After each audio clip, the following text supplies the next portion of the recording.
नमस्ते, जय हिंद दोस्तों। आप सभी का फिर से स्वागत करता हूं हमारे अपने YouTube channel competitive exam study में। जैसे कि आप लोग जानते हैं, इस चैनल में कोई भी कम्पिटिटिव एग्जाम के प्रिपरेशन, सिलेबस, पैटर्न्स और डेली करंट अफेयर्स की पूरी जानकारी मिलेंगे। दोस्तों, जिन लोगों ने अभी भी हमारे चैनल को सब्सक्राइब नहीं किया, जल्दी जुड़ी हमारे साथ हमारे चैनल को सब्सक्राइब और बेल आइकन को प्रेस कर लेना। तो चलिए दोस्तों, शुरू करते हैं आज का डेली करंट अफेयर्स का टॉपिक 13 दिसंबर 2020 का।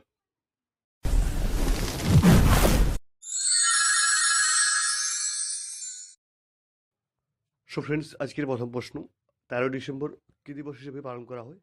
13 ডিসেম্বর কী দিবস হিসেবে পালন করা হয়? তো আনসার দেখে নেব। তো আনসার হয়ে যাবে world violin day. World violin day হয়ে যাবে একদম সঠিক উত্তর, 13 ডিসেম্বর। চলে যাবো আজকের পরের প্রশ্ন।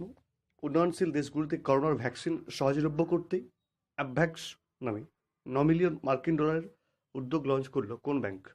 উন্নয়নশীল দেশগুলিতে করোনার ভ্যাকসিন সহজলভ্য করতে অ্যাভ্যাক্স নামে 9 মিলিয়ন মার্কিন ডলারের উদ্যোগ লঞ্চ করলো কোন ব্যাংক? তো অ্যান্সার হয়ে যাবে এশিয়ান ডেভেলপমেন্ট ব্যাংক। হ্যাঁ ফ্রেন্ডস, এডিবি হয়ে যাবে একদম সঠিক উত্তর, যে short form ADB, Asian Development Bank. চলে যাবো আজকের পরের প্রশ্ন। 2023 সালে FIH men's hockey world cup অনুষ্ঠিত হবে কোথায়? 2023 সালে FIH men's hockey world cup অনুষ্ঠিত হবে কোথায়?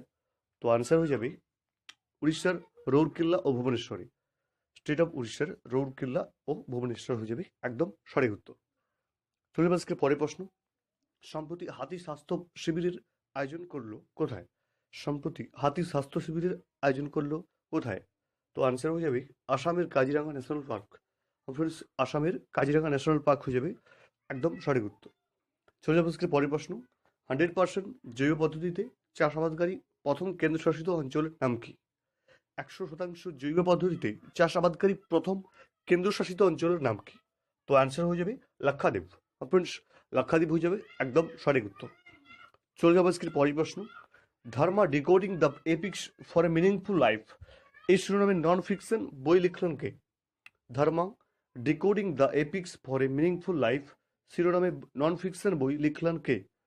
তো অ্যান্সার হয়ে যাবে অমিশ ত্রিপাঠী। ফ্রেন্ডস, অমিশ ত্রিপাঠী হয়ে যাবে একদম সঠিক উত্তর। চলে যাবো আজকের পরের প্রশ্ন। 2022 সালে এশিয়া কাপ হোস্ট করতে চলেছে কোন দেশ? 2022 সালে এশিয়া কাপ হোস্ট করতে চলেছে কোন দেশ? তো আনসার হয়ে যাবে পাকিস্তান। ফ্রেন্ডস, পাকিস্তান হয়ে যাবে একদম সঠিক উত্তর, 2022 সালে এশিয়া কাপ হোস্টকারী দেশ। চলে যাবো আজকের পরের প্রশ্ন। গাউফিন 14 নামে পৃথিবী পর্যবেক্ষণকারী নতুন স্যাটেলাইট লঞ্চ করলো কোন দেশ? সম্প্রতি পৃথিবী পর্যবেক্ষণকারী গাউফিন 14 নতুন স্যাটেলাইট লঞ্চ করলো কোন দেশ? তো অ্যান্সার হয়ে যাবে চীন। ফ্রেন্ডস, চীন হয়ে যাবে একদম সঠিক উত্তর, নতুন স্যাটেলাইট গাউফিন 14 লঞ্চ করলো। চলে যাবো আজকের পরের প্রশ্ন। শিশু পর্নোগ্রাফি ট্র্যাক করতে ক্রাউলার নামে সফটওয়্যার ব্যবহার করবে কোন রাজ্য পুলিশ?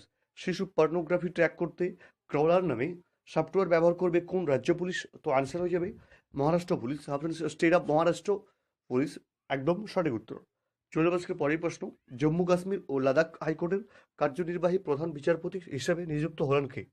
জম্মু কাশ্মীর ও লাদাখ হাইকোর্টের কার্যনির্বাহী প্রধান বিচারপতি হিসেবে নিযুক্ত হলেন কে? তো आंसर हो जाए राजेश बिंदाल। हाँ फ्रेंड्स, राजेश बिंदाल हो जाए एकदम सঠিক उत्तर। फ्रेंड्स, ये ছিল आज के गुरुत्वपूर्ण 10टी करंट अफेयर्स। दोस्तों, जिन लोगों ने अभी भी हमारे चैनल को सब्सक्राइब नहीं किया, जरूर जुड़िए हमारे साथ, हमारे चैनल को सब्सक्राइब और बेल आइकन को प्रेस करना। और इस वीडियो को अच्छे लगे तो जो बंदा अभी कॉम्पिटिटिव एग्जाम के प्रिपरेशन कर रहे हैं उन लोगों के पास भेज देना। तो आज के लिए इतना ही दोस्तों, फिर से मिलेंगे दोबारा दूसरे वीडियो लेकर। अलविदा।